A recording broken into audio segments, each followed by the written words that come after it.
times of stress, when you need to unwind and forget about all your troubles, your home is your place of comfort and enjoyment.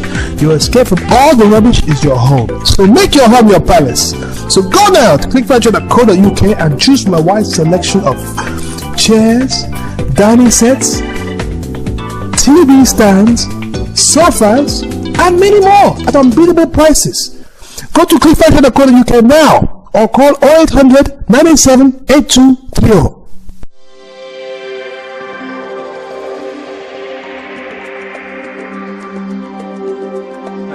Welcome to Legal Voice Chat Show, a legal discussion show that deals with the different areas of law, ranging from criminal, immigration, civil and litigation, and I'm your host, Sylvester Mara. Stay tuned. Sponsored by clickfurniture.co.uk. Today we're going to be discussing the subject of joint enterprise. I have three people in the studio today. I have two people from Nicholas Solicitors, Chima Nadi and Amitha Kylison. I also have joining us today, Loretta Scott, Operations Manager at Not Another Drop, and also CEO in Outreach. Okay, Chima, I'll start with you. Yeah. I think the question that a lot of people are going to have is, what exactly is joint enterprise? Well, joint enterprise is not a law as such. It's a sort of doctrine, common law doctrine, developed by cases over the course of years, basically, that judges follow.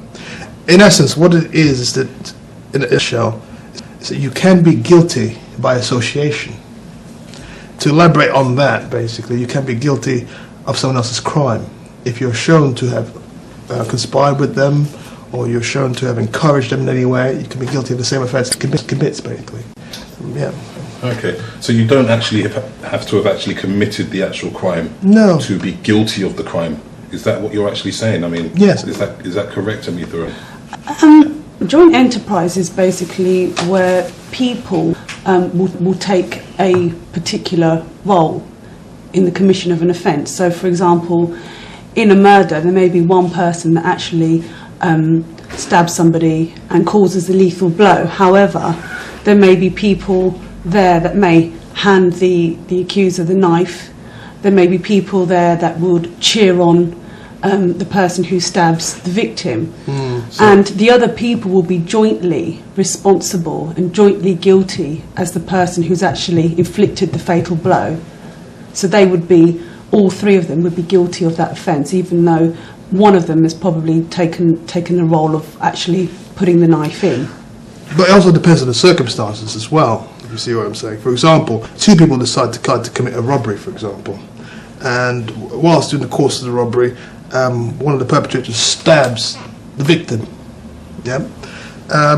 If the other perpetrator, who didn't stab the victim, was not aware of the knife, was not aware that his colleague was going to actually commit this offence, then he's not guilty of a joint enterprise. He's not guilty of that murder. Do you see? So it does have, you do have defence. It's not just simply by association. I mean, you have to look at the particular circumstances of the case, if you see what I'm saying. I see. There are lots of different examples of joint enterprise. So, I mean, another simple case would be a burglary, where the accused know that a burglary is going to take place, and what he does is he provides the equipment for to be used in that particular burglary. He's still guilty, even though he isn't the person who's actually gone out and committed the burglary. He's handed over the tools, he's handed over the equipment. Yes. Even though he doesn't know the date, time, place, venue of the burglary, he's still guilty of that offence. So he can be found guilty of murder, even if he's not murder, burglary. Or burglary if he's not at the scene. He's not actually at the scene, but he's provided the equipment. Yeah. Okay, he knows the burglary is going to be taking place, but he doesn't know the particulars of when it's going to happen, where it is. And you could also be guilty of joint venture or joint enterprise by being present at the scene of a crime being committed, basically. If it can be inferred or implied that your presence there encouraged the others to commit the offence.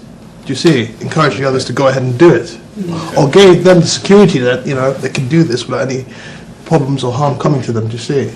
So you can be guilty in that sense as well. So you have to be very careful as to who you associate with as well. Okay. Do you see what I'm saying? So how long? Is this a new thing? Or how long has this been in place? How long is this? This doctrine has been around for So it's not a centuries. law?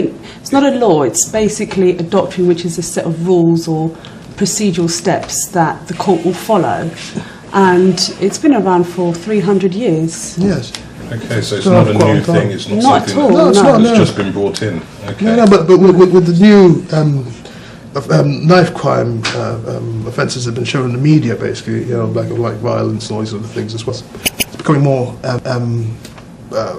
prolific, if you see what I'm saying. The police charging people a lot with joint enterprise matters as well. So, I mean, over the charging last 10 aspects of years, it. it's used a lot with Yeah. sort of gang violence, Yeah. where they bring in, joint enterprise, where groups of youths, groups of people can be, all jointly convicted of murder. When we don't know who actually has caused that fatal wound. Okay. All right. Well, Amitha, can you tell us, just give us a little bit on the history of the law? I'm going to get to Loretta in a minute. I'd like to ask you a few questions in regards to the young people out there nowadays, but I'll just quickly ask you just to briefly go over the history of this particular. Well, as I said earlier, it's been around for centuries, 300 years, and historically it was first used for the illegal, to try and prevent the illegal practice of duelling. So what the aim of it was that not only the people that were fighting, the medics, the witnesses and the seconds, all of those people who were there, they would all be equally responsible for that offence. When you say dueling, you mean the old style dueling, when The somebody old would style insult dueling. you, Yeah, exactly. and you say, "Come back to my garden over there, and we'll fight." And Yeah, that's exactly it. But Yeah. that was against the law. So to prevent that happening, anyone that attended would be jointly responsible for that offence. Okay. Well, Loretta, I mean, your job and the company you work for, it's quite interesting because you deal with a lot of young people and you deal with a lot of gun crime. I can imagine that a lot of young people are falling, I don't know whether to call it victims, but being involved in gangs nowadays and so forth. And what advice maybe do you have for young people or for their parents especially, to make them maybe more aware of this?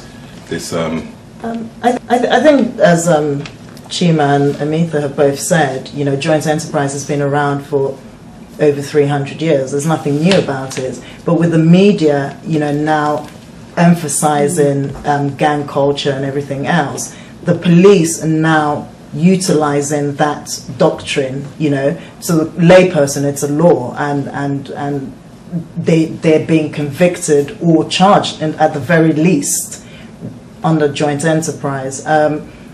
For the young people, it's about being aware that joint enterprise exists, understanding what it means, and actually the impact that has on your life. I go out. Yes. Okay, let's give myself an example. I hope that I'll never be in a position like that. But, you find yourself in a situation where you're with somebody, you have no idea that this person has a weapon on them. Yes. And the person decides to use it. And you're just with that person. Yes. You've got a defence, haven't you, though? Because in essence, the law is saying that you must either contemplate something's going to happen, and if your mere presence encouraged that person to commit that offence, or you plan with that person to commit the offence, then you're guilty of joint enterprise. Right. So if we're going out to beat someone up, Exactly. and I didn't know that this guy had a knife. Yes, exactly. And he beats this person up and pulls out his knife, Yeah. then, okay, so you've got to be going out there with the intention. To commit a crime, yeah. As we all know, it's on the news every day. Yeah. Kids are getting stabbed and getting killed in gunfights and so forth. So just being there and encouraging these two individuals maybe to involve themselves in a fight or cheering them on, could that be? That's Yeah, exactly right. So definitely. encouraging, cheering somebody on, even you're in a fight gang scenario, and you're having a fight with a whole other party of people, and you get your mobile phone and you call up and you say, you call up, other people, tell them to arm themselves, come down here, there's a big fight. That would be seen to be joint enterprise, the person who makes that call. So that person is joining in on creating this situation. Yeah. Exactly, yeah. I see. Encouraging, passing over weapons. I Yeah. hate to go back to my old point, but it's funny that you can just be there, present even, and you can be guilty. Because, for example, a robbery, the definition of robbery law is using some sort of intimidation or force to acquire somebody, to steal somebody else's goods, if you see what I'm saying. And your mere presence could form that intimidation, if you see what I'm saying. No. In relation to the victim could be intimidated by your mere presence. You see, even though you're not the one actually grabbing hold of his actual goods or his So property. you're using this person's presence to As intimidate, exactly. I mean, that's what our young people are facing now. The reality of it is that young people, I understand what you're saying, you have to have had the intention, you have to have known, you had to have taken a part, irrespective of what that part is, you know, albeit you were the lookout or whatever.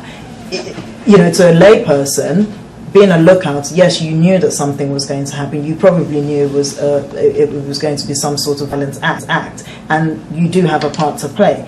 What our young people are facing and what individuals are facing is actually being there, having no knowledge whatsoever of what's going to happen. So the example Chima gave for a robbery, and all of a sudden a robbery's taken place, you freeze and you do nothing to prevent that robbery because you're frozen, you're actually in shock. The young people are being convicted of under joint enterprise for robbery. Now, when we start looking at the law and we start talking about intent and all that, my defense is I didn't know it was going to happen.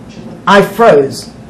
What happens in court? What happens? I'm likely to be convicted. You froze. Well, you froze. You still got to have a defence there, isn't it? So because there's no intention on your part to be party to this offence. If you see what I'm saying, as long as you can give evidence to that effect and they find your evidence credible, you shouldn't have a problem. If you see what I'm saying. I mean, that's a natural thing to do, but really, in practice, really people should be minded not to be passive. If they see something happening, they need to take action and move away, disassociate themselves, call the police, and not get themselves tied into that particular offence. So if you can sever yourself from that particular situation, then that's all to your benefit, and that will prevent you being tied into that offence. Yeah, it does sound like it's about severing yourself from a situation, you know, a potential bad situation. Yes. Now, Amifa, I just want you to just tell me a little bit, or Chima, because this is a law. Is it an actual law in place, or is it? And how? So when did this come up? Is it a new thing? It's a common law doctrine. A common law doctrine. Something that's been developed through case law. If you see what I'm saying. Basically, it's just a set of rules and procedural steps that the court will adopt and follow. Now, Loretta, it's quite interesting from your standpoint because you're dealing with, you know, gun crime and you know, trying to promote kids not to carry knives and not to get involved in gangs and you know, gun crime and that kind of thing. What advice would you have for a young person, or even the parents, as to how they could go about approaching this situation? How do you safeguard your child from this situation? I mean, it's a difficult one because I listen to our solicitors who are giving us good advice, but the reality, you know, that's all well and good. That's the law, that's the doctrine, that's what it is. You know, our young people need to know, first of all, that joint enterprise exists. You know, what you tend to get is when you talk to young people that have been jointly charged with an offence, they were like, well, I didn't do anything, so I'm okay. And it's that passive, you know, and lack of understanding of how the system works or the laws, you know, and they believe that they will be okay. So they don't offer any kind of defence that may be deemed as credible. First of all, it's awareness, knowing it exists. It's the same information I would give a young person is the same information I would give the parents, because a lot of our parents don't know what's going on. They don't understand what young people now have to navigate around just going to school, something that you just take for granted. You go to school, 8, you come back at 4, and... Yeah, you see, with a lot of young people nowadays, they feel as if they need to kind of group up and hang out with a bunch of people to keep themselves safe. Yeah. You know, how do we... I mean, that's the essence of the actual offence itself. You're convicted, you're in prison because of association, isn't it, really? I mean, with parents, they have to more or less be careful who their children hang out with. You know? They shouldn't be naive. Yeah. People now, children now, they're fighting, squabbling over,